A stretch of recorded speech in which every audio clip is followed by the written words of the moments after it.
Good morning students, welcome to RL academy online classes. और 8th NCERT में हम पढ़ रहे थे बेटा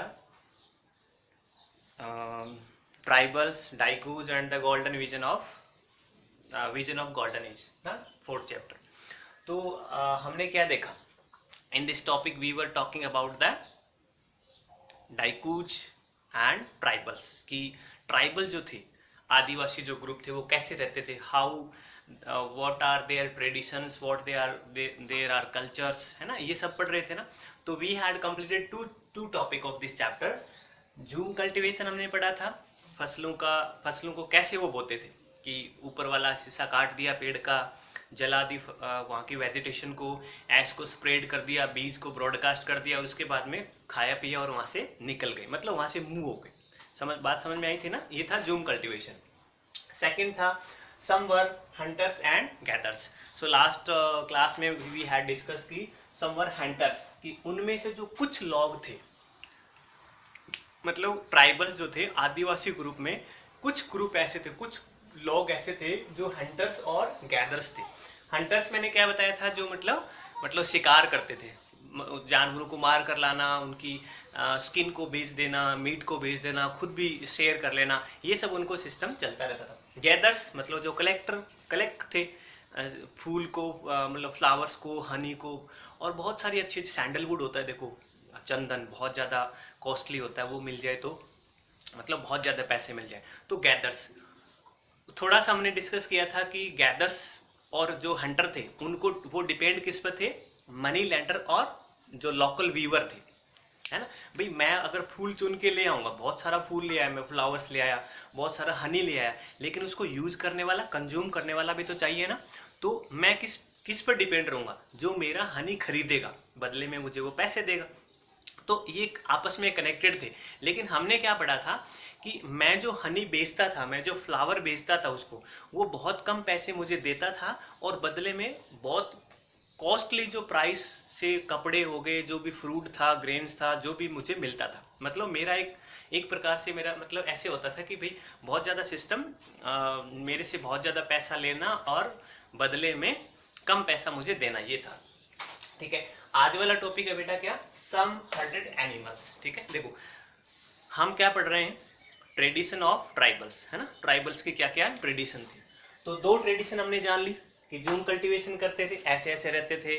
उसके बाद में हमने देखा कि हंटर्स भी थे, गैदर्स भी थे। And today's we are talking about the some herded animals. Herded का बेटा क्या होता है? मतलब पालतू, मतलब पालना। ठीक है, एनिमल्स मतलब जानवर, यानी कुछ क्या करते थे? जानवरों को पालते भी थे। लेकिन पालतू के साथ साथ में हर्ड का मतलब होता है, देखो एक तो पालन पोषण होता है अपने एक जगह इकट्ठा करके, या फिर किसी एनिमल को एक जगह बांध दिया उसका। हर्डेड का मतलब है आप उसको मतलब मूव करवाते रहो, यानी उसको चरवाना जिसको बोलते हैं ना, अपन जिसको बोलते हैं। तो सम हर्डेड एनिमल्स का मतलब है कि कुछ जो लोग थे वो जानवरों को पालते भी थे और साथ में उनको चरवाहे के रूप में उनको इधर से उधर मूव होने का काम भी करते थे। So today we will talk about on this topic की सम हर्डेड एनिमल। इसमें क्या होता था? देखो मैंने पॉइंट बना दिए। पहला पॉइंट क्या लिखा है? They live as पेस्टोरलिटीज। पेस्टोरलिटीज का मतलब क्या होता है बेटा? इसका मतलब होता है चरवाहा। हिंदी में लिख देता हूं इधर, क्या मतलब होता है इसका? चरवाहा। चरवाहा का मतलब होता है जो चराए। अब क्या करते थे? वो ग्रुप में रहते थे, बहुत सारे कैपिटल उनके पास थे, बहुत सारी शिप थी, बहुत सारी गॉड्स थी, कुछ भेड़ बकरियां गाय, ऊंट, कैमल, ऐसे बहुत ज़्यादा मतलब पालते थे। और वो क्या करते थे? पालने के बाद में क्या करते थे? They moved one place to another, कि एक जगह से दूसरी जगह वो मूव करते थे। जैसे अपने बंजार आते थे, या फिर मैं आपको बताऊं, देखो आपने देखा होगा अपने जब जब कहीं भी आपने रोड पे देखा है, बहुत सारी गायें आती हैं, है ना, जिसके लंबे लंबे सींग होते हैं, और वो मतलब 200-500 की काउंट में आती हैं ऐसे। ठीक है, तो उनके पीछे 5-7 लोग ऐसे लकड़ियां लिए, लठलियां चलते रहते हैं। तो वो क्या होते हैं? वो हर्डेड एनिमल्स टाइप होते हैं, मतलब, है ना। और वो इस प्रकार से ग्रुप में चलते हैं कि आप यहाँ इस रीजन में आ गए, फिर यहाँ से खत्म होता उधर चले गए। तो ऐसे ग्रुप में वो क्या करते थे? मूव करते थे। तीसरा क्या लिखा हुआ बेटा, देखो they moved according to season.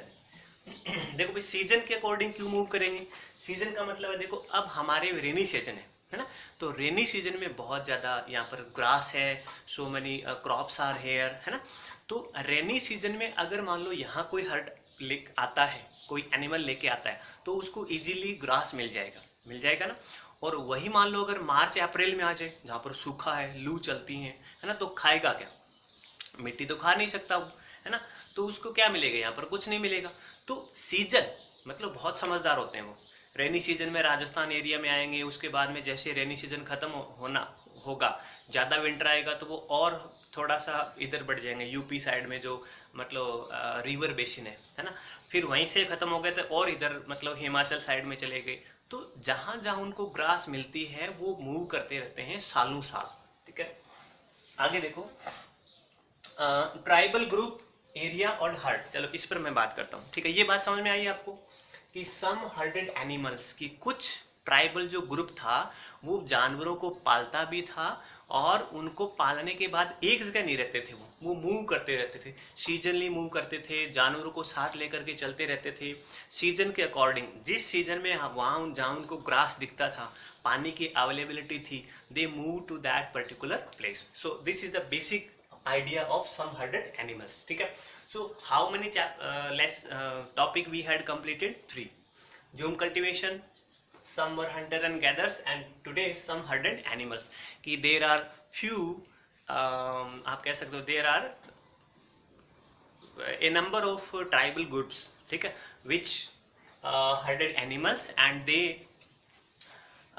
live are पैस्टोरलिटिस्ट का मतलब होता है चरवाहे के रूप में वो रहते थे, यानी जानवरों को चरवाना। They move one place to another and they are so keen, so wise, सो मतलब इतने ज़्यादा चालाक थे कि they move according to the season.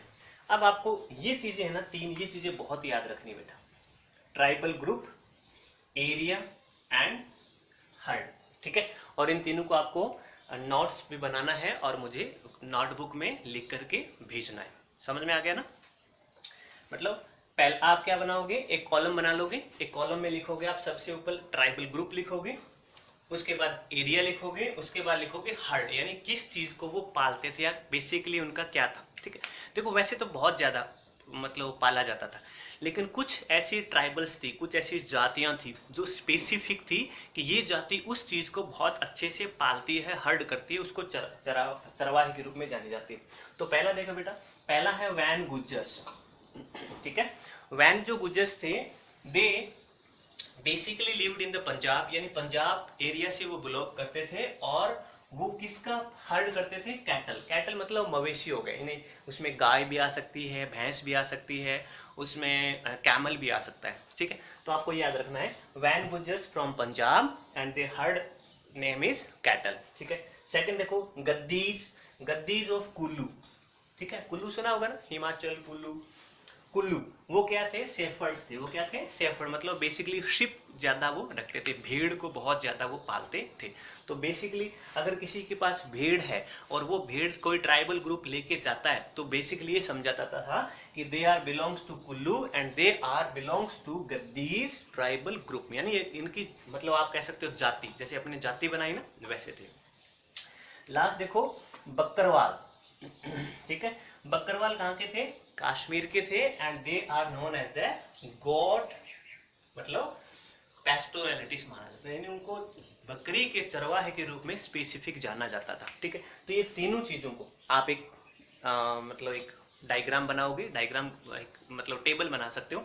Table में write the tribal group name, area and the herd. Van Gujjars Punjab, cattle, Gaddis Kullu, shepherds, Bakarwal, Kashmir and goats, ठीक है। तो ये आप पढ़िए। इसके अलावा कुछ और भी हैं जो ट्राइबल ग्रुप्स थी, वो जूम कल्टीवेशन के अपोजिट, यानी एक जगह खेती करना स्टार्ट किया था। जूम कल्टीवेशन में तो क्या था, मूविंग था, जबकि इसके अपोजिट क्या होगा, मतलब जो ट्राइबल ग्रुप एक जगह रह करके खेती करना स्टार्ट करे, जैसे छोटा नागपुर में मुंडा जो ट्राइबल ग्रुप था वो एक जगह ही बार बार सालों दर साल उसी जमीन पर खेती करता रहता था।